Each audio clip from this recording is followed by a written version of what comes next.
Hi there, it's great to see you again in this week's Culture Mosaic. I hope you have a fantastic week and ready to join us in this week full of exciting and diverse cultural stories. With bicycles receding popularity in society nowadays, many of us, including you and I, may not know a lot about antique bicycle. We now have a chance to meet with a collector and his largest collection of Peugeot bicycles to see how they tell stories of love in this week's Culture and Lifestyle segment. Moving from culture preservation to music, we will talk to a band who combines traditional Vietnamese music with beatbox, electronic music and poetry in our On the Mic. And finally, let's move to literature where we get to know how the tale of Gil inspired a life-changing transformation of a physics professor in our connecting culture.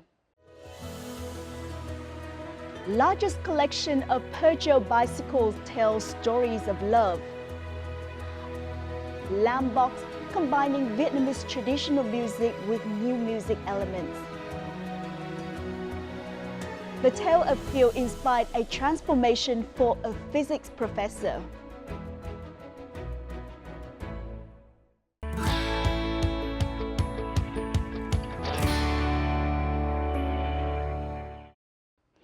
Singer Hoàng Thùy Linh was named Best Asian Artist Vietnam at South Korea's 2019 Mnet Asian Music Awards or MAMA 2019. The video additionally featured her hit Để Mị Nói Cho Mà Nghe or Let Me Tell You from her latest album. Hoàng, influenced by Vietnamese folklore, the singer maintains the Best Asian Artist Award in a motivation for her to work even harder in future. As a major South Korean event, MAMA 2019 honors talented artists for their contribution to musical development, most awards going to K-pop stars. The world's biggest music streaming Spotify service has released its annual year-end report called Wrapped, which lists the year's most streamed artists and tracks in different countries.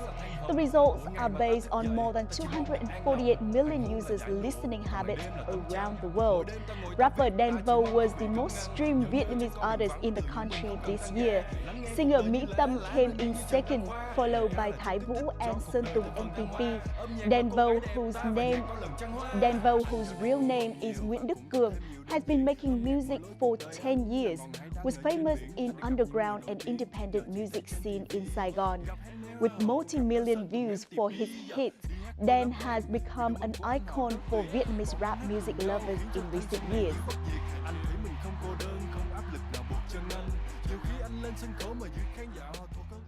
Music videos or MVs by Vietnamese duo KICM and Jack have dominated YouTube viewership in the country this year.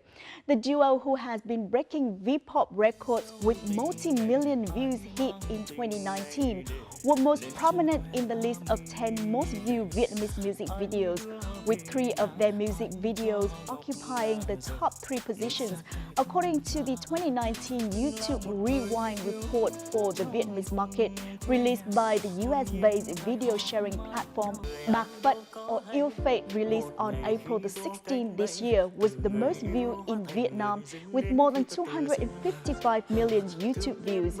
Another of their MVs, Sóng Gió or Ups and Downs, also took the second spot on the list with 231 million views. Jack and KICM won the Best New Asian Artist Vietnam prize at South Korea's 2019 Mnet Asian Music Awards or MAMA 2019. Nguyễn Trần Khánh Vân, a 24-year-old contestant from Ho Chi Minh City, has been crowned Miss Universe Vietnam 2019. The final night of the beauty pageant was organized in Nha Trang, a popular resort city in the south-central province of Khánh Hòa, on Saturday evening. Born in 1995, Nguyễn Trần Khánh Vân previously participated in the Miss Universe Vietnam 2015, but was only able to make it to the top 10. Aside from the ultimate title of Miss Universe Vietnam 2019, Vân also won the title for beauty with the best áo dài.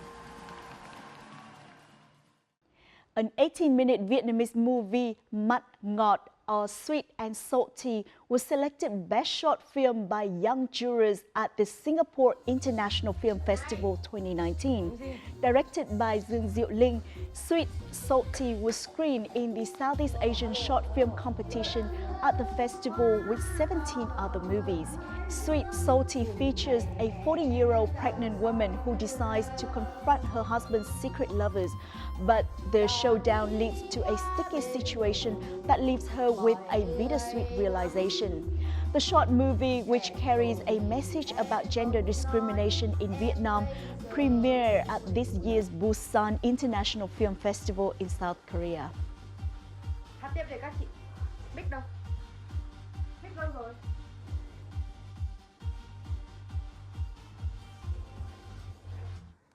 Ho Dô Ho Chi Minh City International Music Festival 2019 takes place in 3 days from the 13th to the 15th of December on Nguyễn Huệ Walking Street in District 1 Ho Chi Minh City, with the participation of various talented overseas artists, leading local music producers, musicians and singers.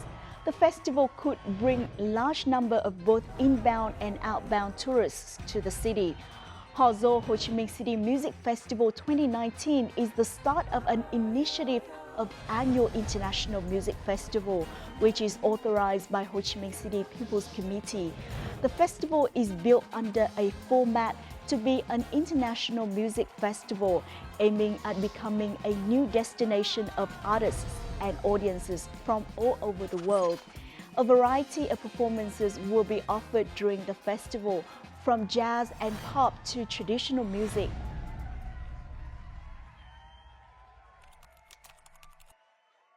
On the occasion of Kitchen God on the 23rd of the 12th lunar month of this year, audiences will enjoy a new comedy show called Táo Quân Vi Hành, or Kitchen God's Travel Incognito, produced by Vietnam Television. The program tells about the travel incognito of the J Emperor, Nam Tao and Bắc Đẩu.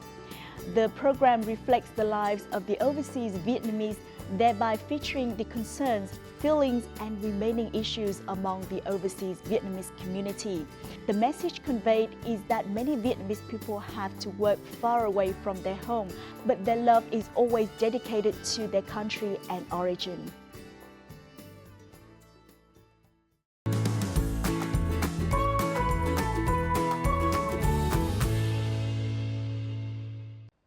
Owning more than 100 antique bikes, Đào Xuân Tình, who lives in Long Biên District, Hanoi, has received the national record for the largest collection of Peugeot bicycles made in France between 1918 and 1992.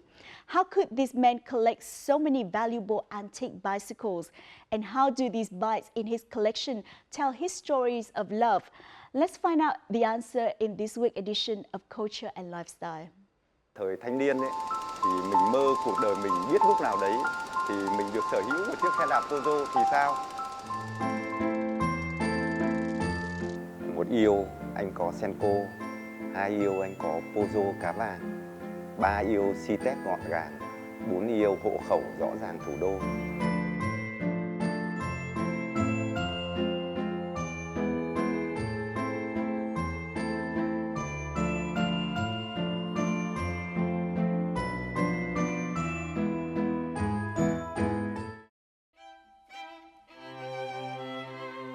These are the villas in the old quarter of Hanoi, whose price is not cheap. And here are the antique bikes from France in the collection of Đào Xuân Tình. 50 years ago, these bikes were nicknamed walking villas by many Hanoians.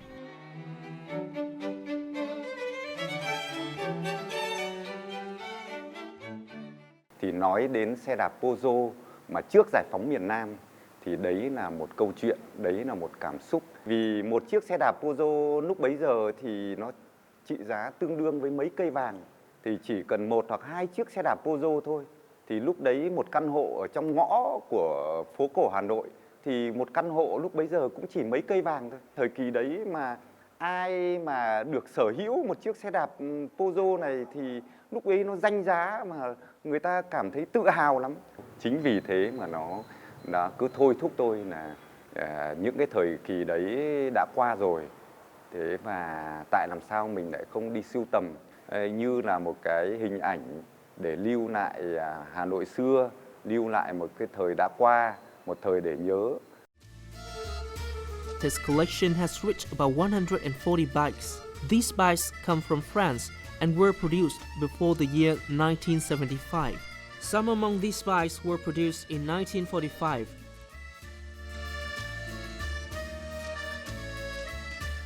This bright green one was produced in 1957. He even owns some bikes that are the only of their kind left in the world. Và cũng gần như không một năm nào là năm tôi cũng không đi châu Âu. Và có những năm đi đến 2 lần. Thế đến nơi là nhìn được xe và những cái xe đấy mình ưng ý. Và mình cũng rất tâm đắc với những người chủ xe như thế. Và có thể là đi hàng mấy nghìn cây số chỉ đến để ngắm. Khi giao dịch là một câu chuyện, là một cảm xúc. Và là lại thêm được những người bạn và thêm được đối tác. Thế sau khi mười mấy năm tôi sưu tầm thì cái số lượng cũng đã tương đối nhiều. Thế và lúc đấy thì tôi lại tập trung vào là đi tìm những chiếc xe mà để làm sao cho nó có cặp, có đôi.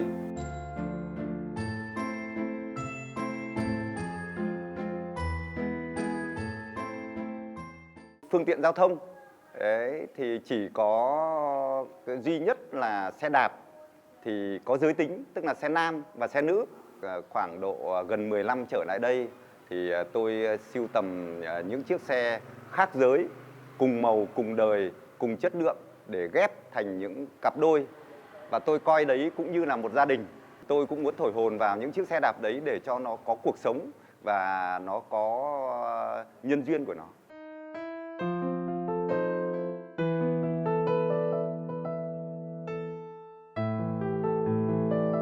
Có cái cảm giác là hai vợ chồng đấy, chồng thì đi xe nam, vợ thì lại đi xe nữ. Và trên một cái quãng đường như vậy thì mình cảm tưởng một cái điều rằng là rất là hạnh phúc, rất là vui và thấy rất là ấn tượng khi mà những cái cặp vợ chồng đi trên những cái cặp vợ chồng của xe nữa. Thế thì buổi sáng ngày ra thì hai vợ chồng nhà tôi cũng bảo em ơi đi đạp xe đi. Thế là hai vợ chồng đi và đi ra ngoài thì cảm thấy rằng nó rất là khoan khoái và có cái gì đấy nó cảm thấy rằng nó đưa mình trở về cái thời ngày xa xưa như thời yêu nhau. Thing's collection not only helps people understand about old bicycle and their beauty, but also evoke past memories and feelings and his love stories.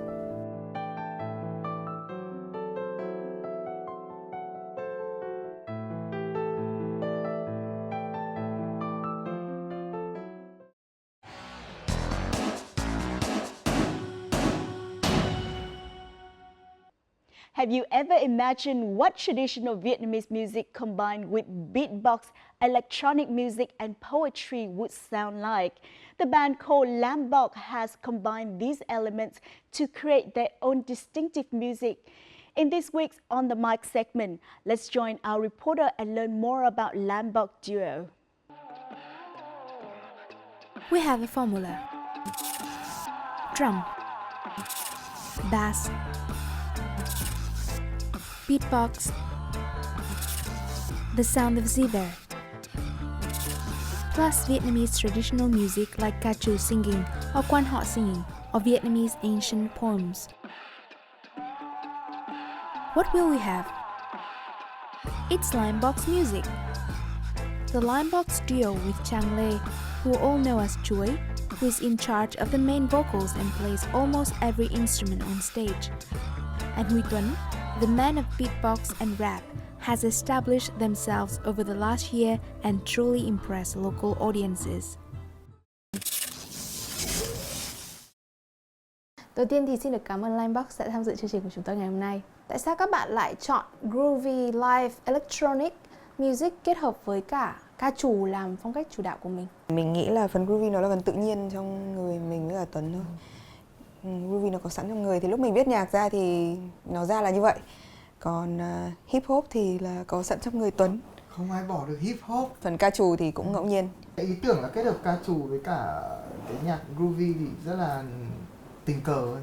Thì thật ra ý tưởng theo đang chơi dở một bài thì tự nhiên chú ấy hát một câu ca trù vào nhỉ? Thì thấy hợp lý quá, thế là bọn mình quyết định là làm cái bài đấy. Thì sau đấy xong bài đấy thì lại thấy hay quá, thế là bọn mình lại quyết định là tiếp tục làm thêm nhiều bài nữa với cái phong cách ca trù kết hợp với groovy rồi một chút hip hop. Bây giờ chúng ta hãy chia sẻ về MV đầu tay của Linebox, đó là MV Yêu Nhau. Các bạn có thể chia sẻ đôi nét về MV này được không? Tại sao các bạn lại chọn ca khúc này để làm MV? Đây là một ca khúc âm hưởng quan họ Bắc Ninh nhưng mà được mix một chút reggae vào trong đó. Vậy thì tại sao các bạn lại quyết định mix những cái yếu tố này vào trong bài hát này? Thì đầu tiên bọn mình cũng có ý tưởng làm MV rồi cũng ngồi bàn xem là không biết là nên chọn bài nào, thì cuối cùng thống nhất là chọn bài Qua Cầu Gió Bay. Bởi vì bài này cũng khá là phổ biến, và nói đến Qua Cầu Gió Bay thì mọi người đều biết, đều có thể nghe và hát theo được. Thì có rất là nhiều lời nhận xét từ các bạn bè cũng như là các bạn khán giả đi xem show, là đầu tiên là ấn tượng với cả việc là ôi hai anh chị chơi cái gì thế này. Và thứ hai là có nhiều bạn cũng bảo là phải mất thời gian mới quen thuộc với nó, và quen thuộc rồi thì cũng mới nói chuyện là thích hay không thích được, nên là bọn mình quyết định đưa ra Yêu Nhau Qua Cầu Gió Bay vì một là nó tương đối dễ nghe dễ hiểu, hai là nó kết hợp rất là nhiều những thể loại âm nhạc khác nhau. In addition to rhyme lyrics, in almost every performance by Linebox, the sound of the dither is among the most impressive. The Asian 16-string instrument of dither, originating in the 13th century, would hardly seem to go well with Linebox style with heavy drums and bass. In comparison with other string instruments like acoustic guitar or bass, playing the dither requires even more complicated skills and techniques. And Chang Chuối, the main vocal of the duo, takes charge of all those string instruments on stage. To audiences, the image of Chang flexibly changing instruments has become a signature of Linebox. Trong các ca khúc của Linebox thì đàn tranh là một loại đàn mà được sử dụng rất là nhiều. Vậy thì các bạn đã làm như thế nào để cái loại đàn này có thể phù hợp với những ca khúc của mình? Thực ra cái idea cho đàn tranh vào thì nó xảy ra từ trước, tức là đã có ý định đưa cái yếu tố cổ truyền vào từ ban đầu rồi. Thì mình cũng có đi nghiên cứu âm nhạc, mình gọi là crossover, tức là giao thoa giữa dòng này và dòng nọ trên thế giới rất là nhiều, nhưng mà cũng chưa hẳn là thấy có bạn nào làm beatbox với cả đàn tranh. Tức là thực ra đàn tranh thì Trung Quốc cũng có, Mông Cổ cũng có, Hàn Quốc, Nhật Bản đều có cả, nhưng chưa hẳn thấy cái gì mà nó rõ rệt như thế. Nên là lúc mà tìm tài liệu để nghĩ xem là mình muốn nó như thế nào, giống như kiểu mình đi tham khảo thêm vậy đó, thì thấy cũng khó. Ngoài nhạc cụ dân gian là đàn tranh thì các bạn còn đưa ca trù vào những ca khúc của mình nữa.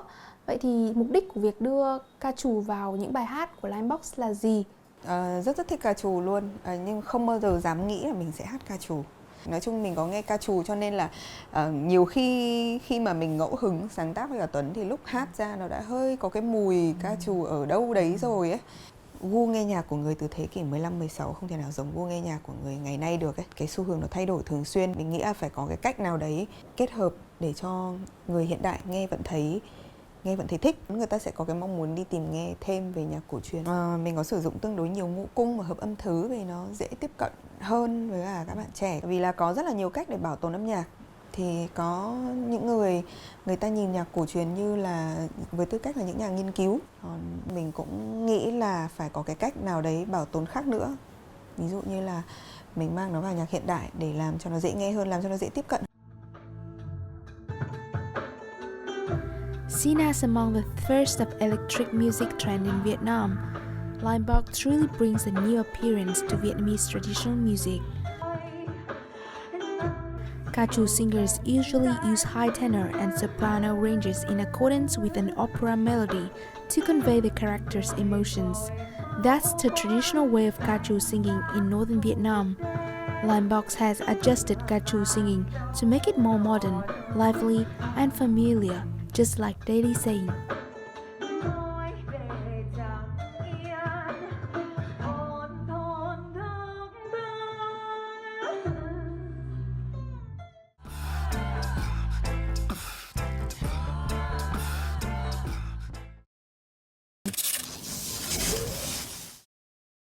Những câu chuyện, những bài thơ mà được sử dụng trong những ca khúc của Linebox thì thường được lấy cảm hứng từ đâu?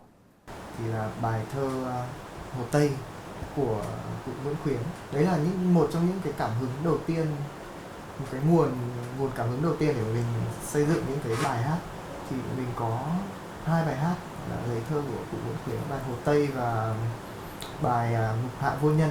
Sau đó là mình lấy Quan họ Bắc Ninh. Một phần mình muốn lấy thơ của cụ Nguyễn Khuyến vì thơ cụ Nguyễn Khuyến hay, sắc màu gì đấy ở trong thơ của Nguyễn Khuyến mình rất thích. Nó rất là gần với ca trù ấy, rất gần với cả cái màu nhạc của mình. Cái lời lẽ ở trong thơ của Nguyễn Khuyến thấy cũng rất là hợp với cả màu, cái cách đưa lời, cái cách viết lời của mình nữa. Sau khi bọn mình đã có được cái tinh thần là dân gian rồi thì mình bắt đầu sẽ viết bài hát riêng của mình. Chủ đề thì cũng những thứ xoay quanh những thứ bình thường, xoay quanh cuộc sống. Ví dụ như bài Chiều Chủ nhật của chị Chuối. Chiều Chủ nhật thì đúng là xoay quanh những chuyện. Nó là bài mình tự viết, xoay quanh những chuyện rất bình thường, quan sát rất bình thường thôi. Nhưng có xu hướng là mình có xu hướng viết lời theo kiểu hơi ẩn dụ một tí vì không thích kiểu phô bày quá, trực tiếp quá. Linebox có thể chia sẻ về một show âm nhạc gần đây mà các bạn đã có cơ hội tham gia biểu diễn được không? Thì show gần đây nhất thì là mình chơi trong buổi ra mắt album của ban nhạc Ngọt. Mình thấy vui hơn nữa là vì các bạn đón nhận cái ý tưởng, cái chất liệu của Linebox theo cách rất cởi mở mà mình hoàn toàn không trông chờ chuyện đấy. Mình đã trông chờ một cái hoặc là cái gọi là những cái dòng ý kiến nó hơi trái chiều một chút hoặc kiểu hơi lùi lại một chút, nhưng không, các bạn đón nhận rất là cởi mở và rất là thích. Linebox có thể chia sẻ về một số những kế hoạch và dự định trong tương lai của mình được không? Trước mắt thì bọn mình đang có 2 việc mà đang triển khai, đang lên ý tưởng để thu âm bài hát thứ 5 của band. Band có 4 bài đã ra mắt EP rồi. EP là tên là nó là một cái album ngắn có 4 bài và bọn mình vừa phát hành vào đầu tháng 10, tên là Electronic, tóm tắt lại được những gì mà bọn mình làm. Còn một bài nữa thì là bọn mình đang cố gắng là hoàn thành xong cái phần thu âm để có thể ra mắt dưới dạng là single. Một lần nữa thì xin cảm ơn Linebox đã tham dự chương trình của chúng tôi ngày hôm nay. Xin chúc cho những dự án, album và show của các bạn sẽ gặt hái được nhiều thành công trong tương lai. Xin cảm ơn chương trình. Mọi người nhớ mua đĩa của chúng tớ nhé. Và mọi người like page của Linebox trên Facebook. Xin cảm ơn chương trình.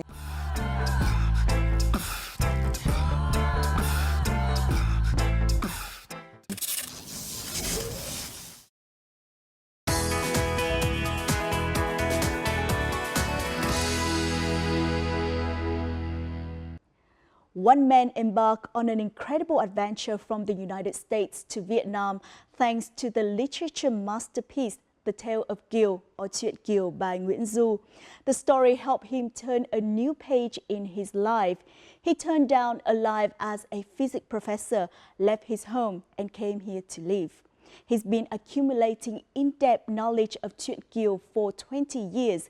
And today we're going to find out how and why he's so in love with it in this episode of Connecting Culture.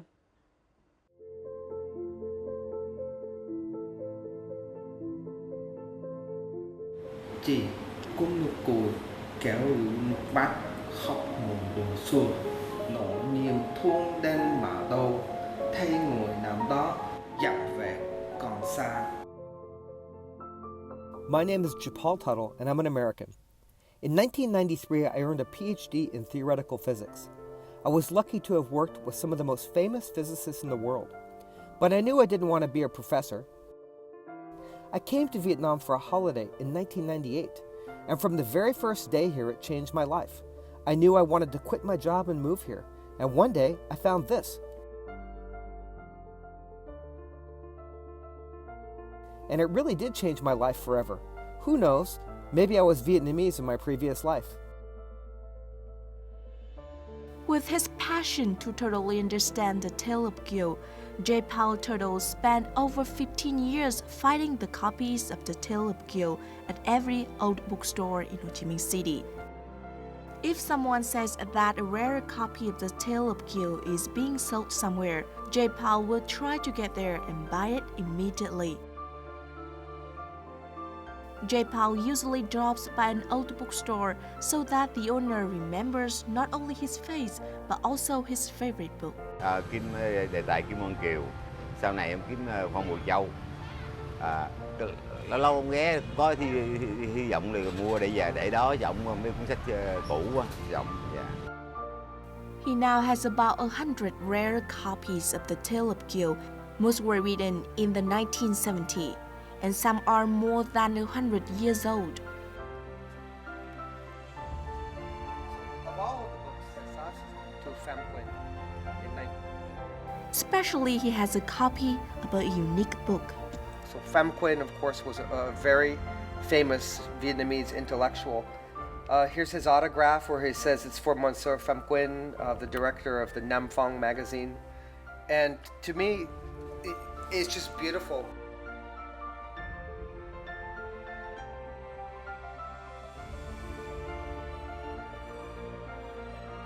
I like hearing his stories about when he goes out into the city and when he finds rare books and stuff like that.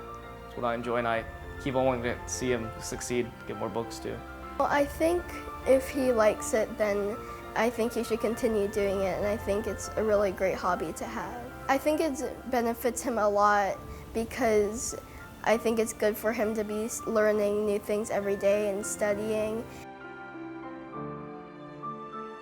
To J. Paul, this collection is very special to him because he can understand that the history lesson is in some way preserved in those books. He has made a promise to preserve books and make them available for others to study in the future. He not only collects the Tale of Kiều versions, but also learned Nôm script by himself. So I want to be able to read Truyện Kiều in Chu Nôm because I understand when you read Truyện Kiều in English, it has one story. If you read Truyện Kiều in Vietnamese, it tells another story. If you can read Truyện Kiều in Chu Han, it says even another story. But if you can read it in Chu Nôm, as when you originally wrote it in Chu Nôm, you can really understand as best you can. You can understand exactly what he was thinking and what he wanted to say and what his message was. A few years ago, J. Paul usually visited friends who he could share his love with the Tale of Kiều. One of them is the journalist, author, and people's poet, Tin Văn, who spent many years to research the Tale of Kiều, contemporary literature from 18th to 20th century. He's glad to meet J. Paul and share with him many interesting stories about the Tale of Kiều.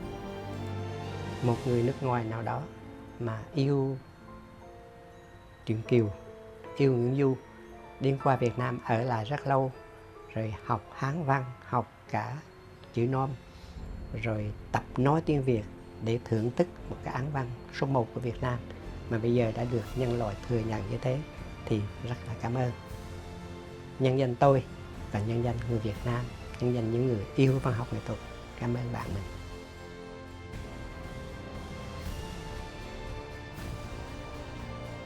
It seems a visible connection between this man and Vietnam, but the Tale of Kiều enables him to realize his love to discover culture, religion, and history of Vietnam.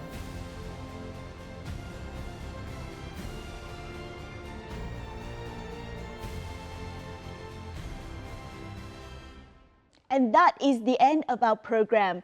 If you'd like to provide feedback or comment on anything here on Culture Mosaic, please feel free to write us at vtvinternational@vtv.vn. You can also log on to vtv4.vtv.vn or youtube.com/vtvfogo for more of our programs.